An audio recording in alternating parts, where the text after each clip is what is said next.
Hello, friends! This is Dave Hurwitz, executive editor at ClassicsToday.com, here with random reviews from the Overflow room, and we are schlepping our way through Sibelius. Oh, so much Sibelius. Endless quantities of Sibelius, symphony cycles, and other goodies, and it's so much fun. And we've got more symphony cycles. I mean, this past few videos, we've been doing a lot of that stuff. And in the last video, we had Nimi Yarvi doing Sibelius symphony cycles, and now we've got, well, all kinds of other people. Are we ready? On your mark, get set. Here it comes. What's this one? Symphonies 1 and 6 with the Berlin Phil and Karajan. These were early digital recordings of late Karajan. That's what they are. Early digital, late Karajan. Early digital, late Karajan.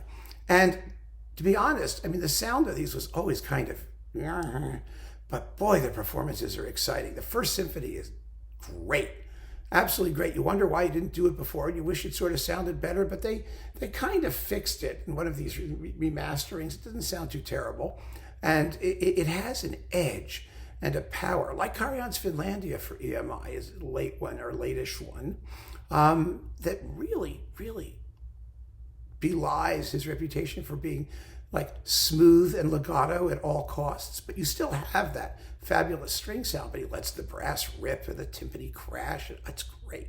And then we've got number 6. This is the fastest number 6 probably anyone ever did. It's really quick, shockingly quick. It's not as good as his Deutsche Grammophon earlier one, for sure, in stereo anyway.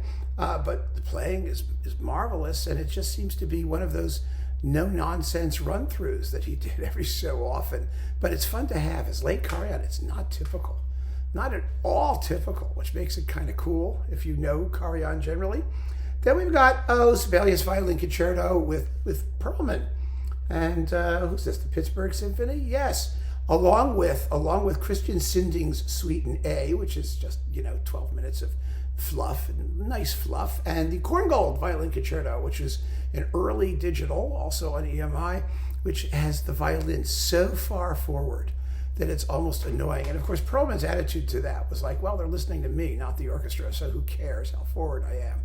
Well, I care. And I care in Korngold, particularly because the orchestration, of course, is marvelous. And you want to hear what the orchestra is doing. There are many subtleties of texture and timbre, vibraphone and soft string things. And anyway, it's a brilliant performance, of course. And Previn is conducting it as he did multiple times. Now, let's do a few symphony cycles here. Oh, good Lord. Yes, here we have Gennady Rozhdestvensky with the USSR TV and Radio Large Symphony Orchestra. What is this in Russian? Sort of interesting. The Bolshoi Symphonicheski Orchester Gostel, what is this? Yes. No,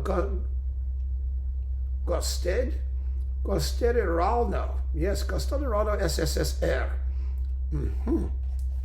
What is this now? Large, it doesn't, I wonder what that is now. Not quite the same translation, but it doesn't matter. So it's Rozhdestvensky doing the Sibelius symphonies. This is lethally awful. It's the most terrifyingly bad Sibelius cycle you've ever heard in your life. The trumpets sound like laser weapons. The sound is screechy. It's one of those melodious specials. I keep it as a party record. Wait till you hear the 7th Symphony in this. Oh my God.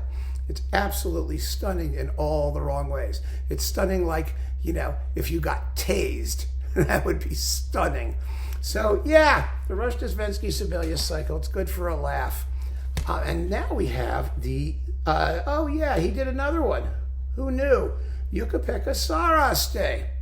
Ukha-Pekka Saraste, live in St. Petersburg in May 1993. He did a Sibelius cycle on the Finlandia label. And no one cared. No one much cared about what was on Finlandia, and it didn't get lots of promotion and distribution in those days, and it's okay. It's with the Finnish Radio Symphony Orchestra, the same people he did his RCA cycle with. And why? This was that time when labels were just issuing and recording and issuing. It's rattling. Wait a minute. We have to reattach it. When these things come loose from their little little spindly things. Yeah, okay, wait a minute. Let me put this back on its spindly thing. I remember this, you know, it just didn't make any sense to do another Sibelius cycle. It was a memory of a live event. And well, the fifth does have better trumpets than it did on the RCA one, that we talked about in the previous video. Then we've got Bernstein's Sibelius cycle in the Royal Edition. Remember these? With the watercolors. I have the whole Royal Edition upstairs, actually duplicated. You know, with these amazing, now he's King Charles watercolors. Who knows? Maybe these are going to become valuable now that he's King Charles. I mean, you know, I should go take it to Antiques Roadshow and see what happens, if anybody cares. This is one of the great Sibelius cycles. It surely is. Sometimes the playing is a little ragged, as in the Fourth Symphony, particularly, I think, and the end of the Sixth, which is the only person, Bernstein's the only person who takes Sibelius at his word at the end of the Sixth. The last movement is like marked molto vivace, and he plays it that way, and the strings are hanging on for dear life in that final recapitulation of the big tune, which is such a beautiful passage. You know, ta ta ta ta ta ta ta ta ta ta ta ta ta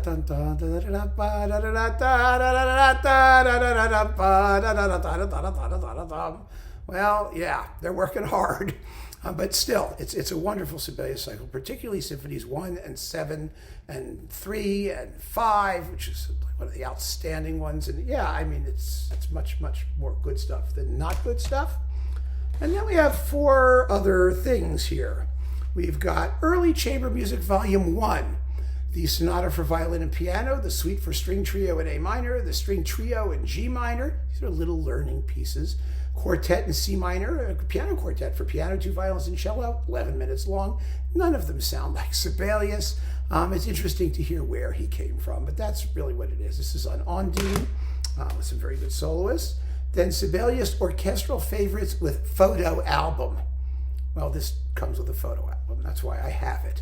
This is all issued elsewhere. The Corelia Suite, Valse Triste, Paucula's Daughter, The Swan of Tuonela, Andante Festivo, conducted by Sibelius, his only the only recording that he made, conducting his own music. 3 movements from The Tempest, and Finlandia, of course, with Leif Segerstam, the Helsinki Philharmonic, Tampere Philharmonic under Tuomas Ollila, the Finnish Radio Symphony, and the Finnish Radio Symphony Orchestra under Jukka-Pekka Saraste in 8 and... what's this? Oh, I see. 3 movements from The Tempest. Yes, those things. Okay. You know, that's like a souvenir. And we've got Beethoven Violin Concerto and Sibelius Violin Concerto with David Oistrakh. David Oistrakh is doing the Sibelius. That's why I have him here. The Beethoven is Zeno Francescati, Bruno Walter, and the Columbia Symphony. Lovely performance of that. But the Sibelius with Oistrakh and Ormandy, a classic version. Wonderful, wonderful, wonderful performance. And so, yeah, on Sony Essential Classics, and an essential classic it is. And then we've got, some rare Sibelius, which is actually got a little crushed here. I should replace the jewel case at some point.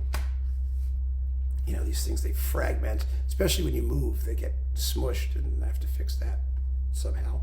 Someday. You have the complete Karelia music, from which the overture and the suite come, but there's more. There's singing and all kinds of other stuff, and it's 44 minutes of music, and you realize why the suites are better when you hear these things complete. It's nice for collectors to hear the complete stuff. It really is, but I mean, the suites are better.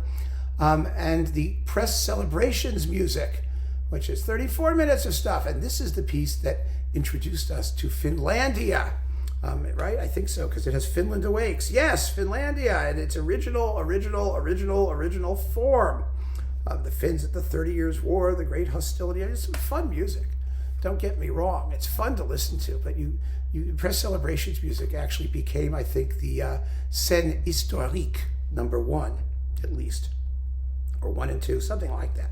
Anyway, good stuff. It's on Ondine with the Tampere Philharmonic and Tuomas Ollila.